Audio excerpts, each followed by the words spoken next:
چاہے وہ دونوں تجھے یہ حکم دے کہ تو دنیا کو چھوڑ دے، یعنی کہ مال کو چھوڑ دے،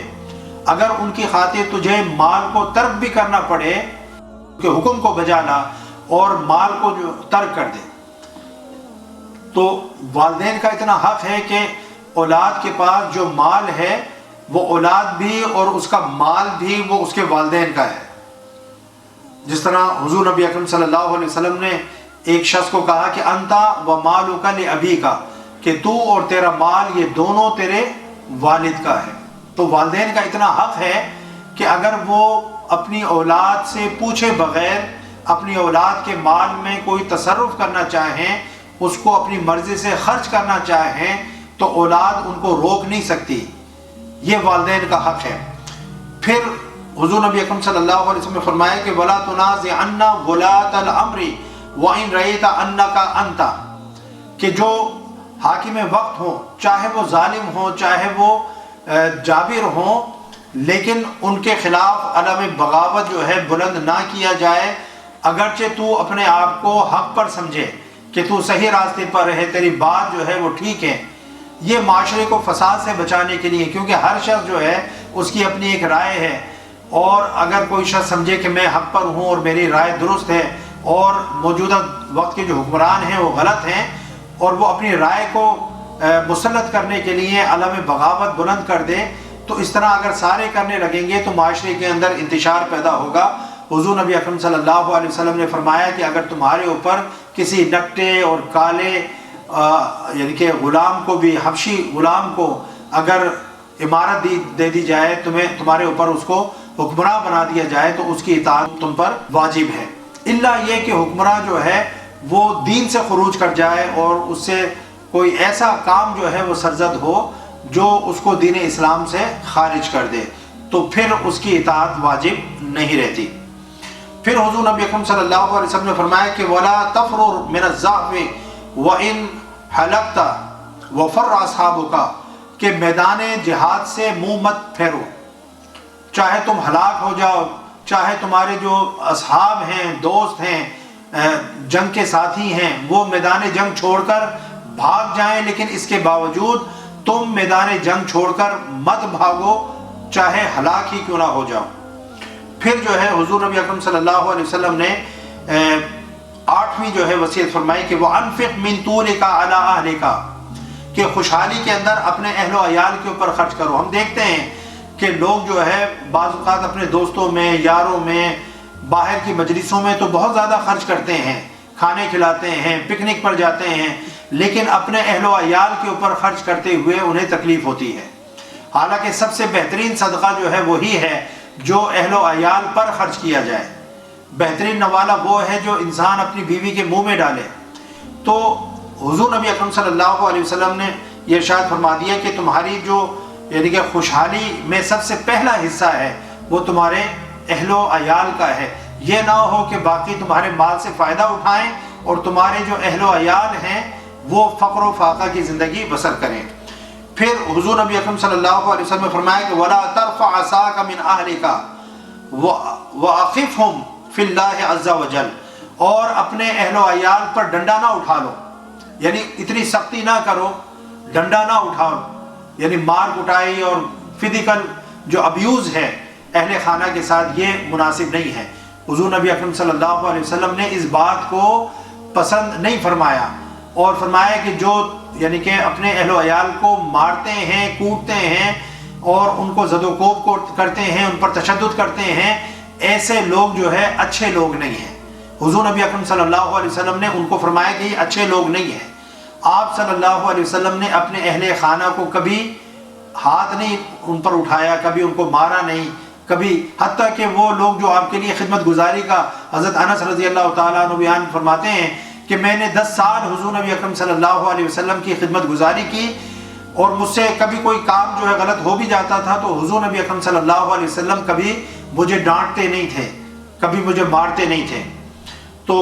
فرمایا کہ اپنے اہل خانہ پر ڈنڈا نہ اٹھا لو، جس طرح ہمارے بہت سارے لوگ دیکھیں آپ، وہ ایسے ہی کرتے ہیں کہ ہر وقت اپنے اہل خانہ کے اوپر جو ہے غصے میں رہتے ہیں، چڑھے رہتے ہیں، اور ہر وقت جو ہے غیظ و غضب کا نمونہ بنے رہتے ہیں۔ یہ عمل اسلام کے خلاف ہے، انسان کو اپنے گھر کے اندر خوش اخلاقی کے ساتھ رہنا چاہیے اور اپنے بیوی بچوں کے ساتھ نرم مزاجی کے ساتھ معاملہ کرنا چاہیے۔